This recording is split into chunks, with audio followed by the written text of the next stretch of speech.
Hey guys, this is Jake at That Fit Friend, and today we're going to be looking at the Nike Metcon 7. So 4 things that I like about this shoe is number 1, I do really enjoy the addition of the Nike React foam throughout the entire midsole of the shoe. It gives the forefoot a very nice reactive feel. And honestly, this shoe breaks in really fast. After my first use, the shoe already felt really good. Some of the prior Metcon models could be a little bit stiff and tough to break in at times, but overall, I found this shoe to be a bit more easy to break in, and the midsole adds a nice level of versatility that some prior Metcon models have lacked. The second thing that I like is that Nike actually put in a Hyperlift insert into this model. So you no longer get the separate inserts for your shoes. This shoe has an elevated heel to toe drop at 7 millimeters. Yes, I confirmed that with Nike's team to make sure I got that right. And the insert is put into the shoe already. You can see out on the outsole here throughout the heel, it almost looks like a weightlifting shoe construction on the heel. But overall, I thought the heel was plenty stable, and when you're squatting or whatever it might be, cleaning, snatching, etc., this heel provides a nice base to really sit back on and provide a nice level of stability. The third thing that I like about the Nike Metcon 7 is just the overall reworked upper construction. So I think the breathable mesh up here in the forefoot is awesome because it's maneuverable, it breathes well, and we have some synthetic layers up here on the medial big toe side, which is awesome for durability with toe dragging movements. And also, I just love the overall aesthetic of the upper as a whole. Now, some folks don't like that this rope guard on the medial side comes up over the upper. Personally, it doesn't really bother me. It doesn't really impact the shoe's performance. And if it prolongs the durability of the shoe, I don't necessarily see that as a bad thing, but that is definitely something to note for just looking at the upper as a whole and the materials and textured layers that go over it. The fourth thing that I like about this shoe is that it feels familiar, and I do enjoy some of the tech features that Nike is experimenting with in this model. So what I mean by familiar is that I have received a few questions about how these shoes fit and feel, and honestly, they feel very similar to the 6 in the regard that they feel more athletic and they have a lower profile design. Now, what I mean by beefed up tech. So in this model, I can see that Nike is experimenting with a couple of different things, and overall, I do enjoy the effort. We have this lace lock mechanism here that you could fold down and lock down the laces so they don't come undone. We have that medial rope guard. We have the Hyperlift insert. We have the Nike React foam. They're trying. They're experimenting with different things. And overall, this model is very different from the Nike Metcon 6 in regard to its construction, but I don't necessarily see that as a bad thing. But those are my pros for the Metcon 7. Now let's chat on some cons. All right, so a few cons I could see folks potentially running into with the Metcon 7 is number 1, up here in the front portion of the forefoot, we have these slits through, which are fantastic for maneuverability. But there's this big slit right here where the midsole, so the React foam, is a little bit exposed on the lateral and medial side. And it kind of makes me nervous for long-term durability, especially for folks who are doing a lot of lateral cutting on things like concrete, etc. outside. So what I would say is that I haven't experienced any breakdown issues yet with this aspect of the shoe, but just keep an eye on that if you plan to tackle a lot of lateral movements, especially on concrete in the Metcon 7. The second potential con I could see folks having is that this shoe does still have a slightly slimmer fit and feel to it. So if you thought that the 5 and 6 were way too slim for you and you felt like they never really fit right because you have a wider foot, the Metcon 7 is going to be very similar, so this still may not be the most comfortable shoe for you if you have a wider foot. And the third potential con I could see folks having with this model is that Nike did raise the heel to toe drop in this model. So previously it was 4 millimeters, and that's how it's always kind of been throughout all of the Nike Metcon models. And then with the inserts, you can put those in and it would raise the heel by 8 millimeters for men, 6 millimeters for women. But in this shoe, you are gonna have a 7 millimeter heel to toe drop, and there are no additional inserts. So if you are very particular for how you want your shoe to fit and feel in regard to the heel to toe drop, and you like something a bit lower, then you might wanna look at prior Nike Metcon models, because the 7 millimeters is probably gonna feel a little bit different for you. Now, personally, I haven't noticed that impact performance at all, but again, everybody has their preferences, and it is worth noting, especially if you love a low heel to toe drop.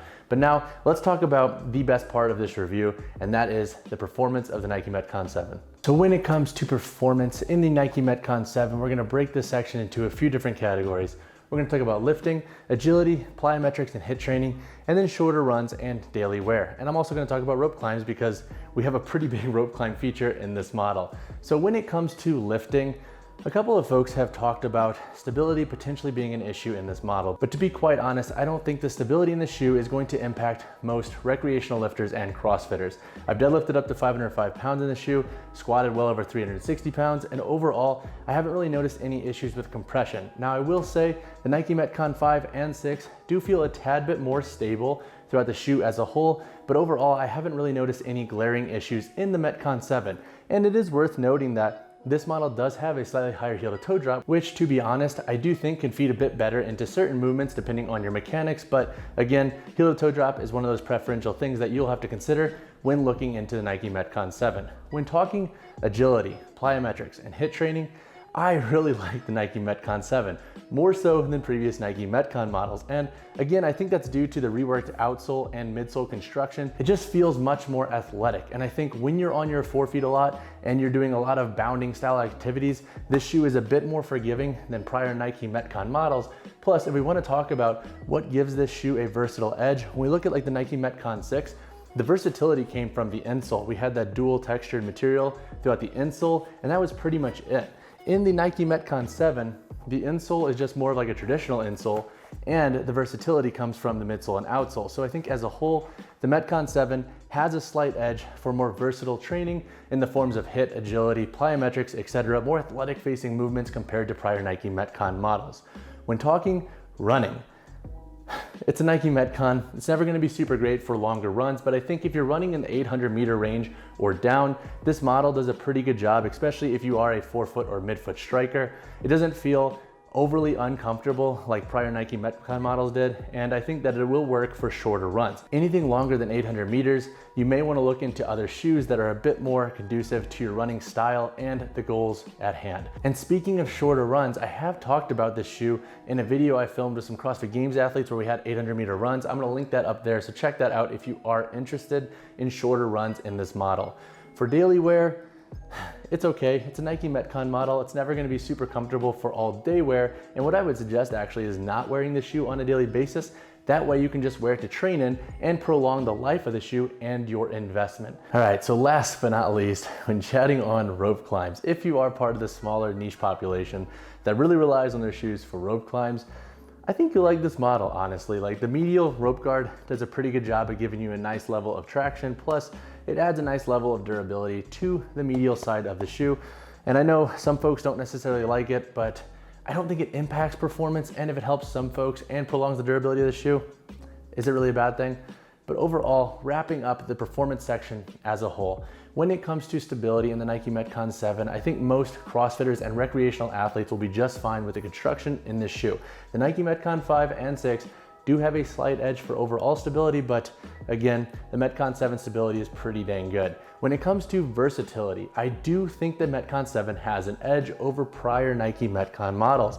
Just the overall reworked midsole and outsole construction give this shoe a very athletic feeling, and it feels a bit more forgiving for longer sessions where you might be doing a lot of plyos or any form of bounding style activities. For rope climbs, this shoe excels, but I do think it's a very small population that will really benefit from some of the shoe tech in this model. But now let's wrap this section up and talk about if the Nike Metcon 7 is worth upgrading to. All right, so now let's discuss, is the Nike Metcon 7 worth it? I think if you're somebody who likes having a bit more versatility in their training in their Nike Metcon model, then this model is worth it. Plus, I do really like some of the new construction features of this shoe. Now, I will say the Nike Metcon 6 is pretty dang phenomenal, and it is on sale right now in a lot of colorways. So if you're not necessarily sold on wanting the latest and greatest and paying full price, look in the Nike Metcon 6. I've also written a comparison article discussing the differences between the two because there are a lot of construction differences and performance differences. Check out the article below. I have written a full in-depth analysis of both shoes, so check that out. But overall, I do think the Metcon 7 is worth it for anybody who does want stability, but also a bit more versatility from their Nike Metcon model. So when discussing sizing and fit in the Nike Metcon 7, I think it feels very similar to the Nike Metcon 6 in its overall width and length. so you should be fairly safe going true to size in this model. Now I will say, if you have a wider foot and you often find that the Nike Metcon model line is very uncomfortable for you, I would say tread lightly sizing up a half size, because that is when you will start to experience heel slip, when there's excessive room in the toe and the heel. So what I would say is that for most folks, you should be safe going true to size. If you have a wider foot, I would highly suggest being able to try them on in store, see if they'll work for you before investing and going from there. So when looking at price for the Nike Metcon 7, you can expect to pay $130 USD. This is right in line with other new Nike Metcon models, so this price point should not surprise you. But overall, I think with the upgraded construction specs of the shoe, it could be worth it, especially for that more stable / versatile focused athlete. All right guys, now let's break down the construction of the Nike Metcon 7. And there's a lot going on here, so hang with me. I promise it's gonna be a bumpy ride, but a fun one nonetheless. Up here on the toe, we have an extended rubber outsole that comes up. As you can see, it's a pretty thick wrap, which is pretty good. Then we have some synthetic layers up here on the medial side and lateral side of the toes. Pretty good for toe dragging when preventing any form of friction breaking down this upper. Throughout the entirety of the upper and the forefoot and most of the midfoot, we have this breathable mesh here. We do have extended outsole layers that wrap up on the medial and lateral side. And then on the medial side, we have this rubber rope guard, which we've talked on pretty heavily in this video. Throughout the midsole, we have the Nike React Foam midsole, and that goes through the forefoot, midfoot, and heel here. And as you can see, it compresses a decent amount up here in the toe. It has a lot of maneuverability, but then back here in the heel, we have a good amount of stability with that hyperlift built in and this plastic TPU wrap for handstand push-ups. So overall, that's why I think this model doesn't really have that big of an issue with stability as a whole. Making our way to the outsole has been reworked compared to the Nike Metcon 6. Up here on the forefoot, we have some grooves to improve the overall maneuverability. Then the midfoot here is actually tapered in a little bit. As you can see, there's a little bit of an indent here on the medial side, and we have that plastic hyperlift layer here. This looks almost similar to like what most weightlifting shoes have, like in the Legacy Lifter 2, for example, we have that heel cutout for the plastic layer. Overall, as a whole, I haven't noticed any issues with traction or stability with the heel's outsole, so I don't really think it impacts performance. It's just one of those features that comes along with the Nike Metcon 7. Making our way to the heel itself, we have some textured layers back here. The boot itself feels pretty dang sturdy. And then looking at the midfoot, we have 1, 2, 3, 4, 5 eyelets that go up. On the lateral side, we have 3 eyelets with flywire tech. And then on the medial side, as you can see, there's not much going on, pretty standard eyelet and lacing system. And then on the tongue itself, it's a beefed up tongue, so I don't think you're gonna have issues with tearing the tongue like in previous Nike Metcon models. And we have this lace lock, so you can fold this down and it clips up, and that helps with laces coming undone mid-workout. As a whole, I think those are the biggest callouts of this shoe. We already mentioned the insole, but the insole is just the traditional insole in this model. But if you have any questions on some of the specs that come along with this shoe, hit me in the comments below, or if you think I missed anything, or if you want further clarification, hit me below. All right guys, that wraps up my review of the Nike Metcon 7. I have had a blast training in this shoe because anytime we have a model that is very different than its prior iteration, it's always really fun to test and analyze and see how it compares and how it differs from its prior models, especially when with things like the Nike Metcon 5 and 6 were really solid shoes across the board. But if you have any questions on this shoe, hit me in the comments below. And as always, I really appreciate you being here and rocking with me, and drop a like on the video, drop subscribe to the channel. I'll see you guys in the next one.